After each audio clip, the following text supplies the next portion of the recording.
back to IGN Live at San Diego Comic-Con 2019. For 80 years, Batman has been fighting crime with the help of various sidekicks and team-ups. But what about his butler? Well, long before young Master Wayne came along, Alfred had some adventures of his own. Please welcome the cast of Pennyworth, Jack Bannon, Ben Aldridge, Paloma Faith, as well as executive producers Bruno Heller and Danny Cannon. Thanks for joining us, you guys. Lots of people excited. Yeah, clap, clap, clap. Before we begin, though, we do have an exclusive clip from the show that we're going to show. Oh. Did you guys know about that? No. No? Okay, yeah, we're just kidding. But don't hurt us. For everyone at home, and you're asking yourselves, Alfred Pennyworth, a kick-butt spy? Well, here is proof that he is. Take a look. There's no safe there. Alfred, be careful. The Joker's an arch criminal. I know, madam, but a very poor fencer. You Anglo think I'll smash you to smithereens? May I point out that smithereens is a childish institution which should have no place even in so poor a vocabulary as yours.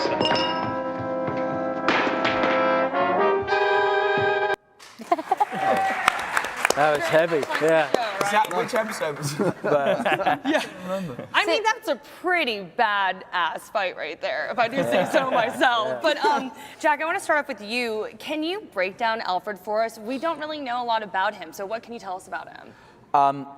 So this version of Alfred, he's 26. Really trying to detach himself from that version. From that? Yeah. This version. Yeah, much younger.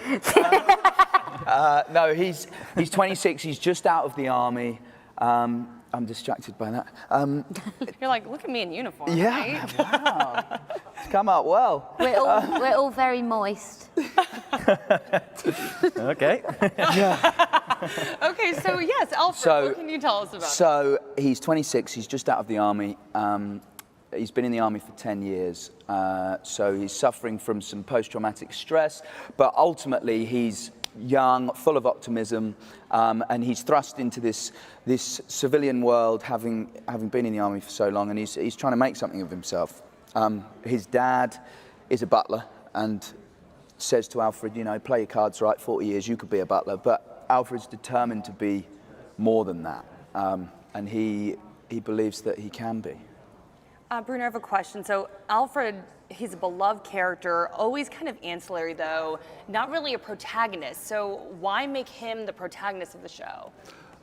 For precisely those reasons, really, because A, no one's done him before, so there's a whole story and a mythology that hasn't been explored at all, and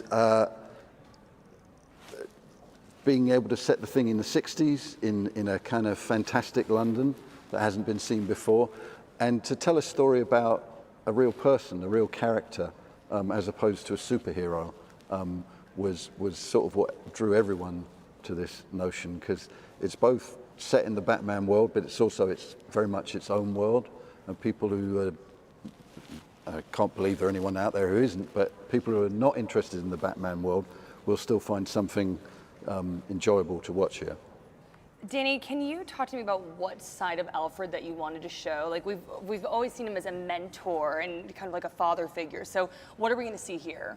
Well, you see a lot really, because he will become the mentor and advisor to the greatest superhero ever, and we're watching his life and experience, trauma and loves, and watch him fail and watch him succeed, so that he can become a great mentor to the young Bruce Wayne. Ben, Thomas Wayne is also really a cool character that we don't know much about. So what can you tell us about Thomas Wayne and how you kind of looked into him and what you pulled and drew from? I think what we see of him so far, in terms of the comic books and the films, is that you always get his death scene. So we know that about him, but I think with this we examine kind of who he really is. Obviously it's pre that famous Joe Chill murder scene, and I think Bruno stays loyal to the comic books in that he's very noble and philanthropic and moral, but he's caught up in a different world. I know in the comic books he's caught up in medicine, but in this it's kind of a world of espionage and the underground, and having an American in London, a fish out of water. So yeah, it's a whole history of Thomas and the DNA that eventually goes into become Batman. Okay, so Paloma, You gotta play a Batman villain. I mean, I just think that's like a bucket list, like something everyone wants to like mark off their bucket list, right? So talk to me about your character. I mean, everything I've seen about her, I'm like, this is oozing Batman villainous to me. You know what I mean? So who did you pull from, and how awesome is it to be a villainess, a Batman villainess? I think it was, well, when I first went to the casting, they were like, we're referring a bit to a famous serial killer who was horrendous in British history called Myra Hindley, who was notorious because she was a child killer and she like challenged people's ideas of what a woman should be capable of. Luckily, so far, I haven't killed any children in this, and I hopefully don't intend to, Bruno. Not unless they're really evil children. Unless they really misbehave. So I pulled from that, and it's kind of like there's a lot of famous criminals from British history referred to and referenced in the show, and some more explicitly than others. But we had quite a lot of fun looking in the background and being like, oh, that looks like da, da, da. You know, like some even more recent villains in our culture. But I think what was really important to me, and what I always stress, is that there is a very thin line between a hero and a villain. And I think some people watching it may initially be like, oh, she's a standard villain, but I think she's much more complex than that. And I think that what leads somebody to becoming, sort of, for want of a better word, a villain, is a sort of multi-layered backstory, and you know, there's loads of psychology to her, and I think some people will find themselves feeling empathy for her or loving her, or maybe even relating to her anger and her rage, because she is somebody who feels a little bit undervalued and a bit underappreciated in her place in life, and with the hands that have been dealt to her, like coming from a working class background, and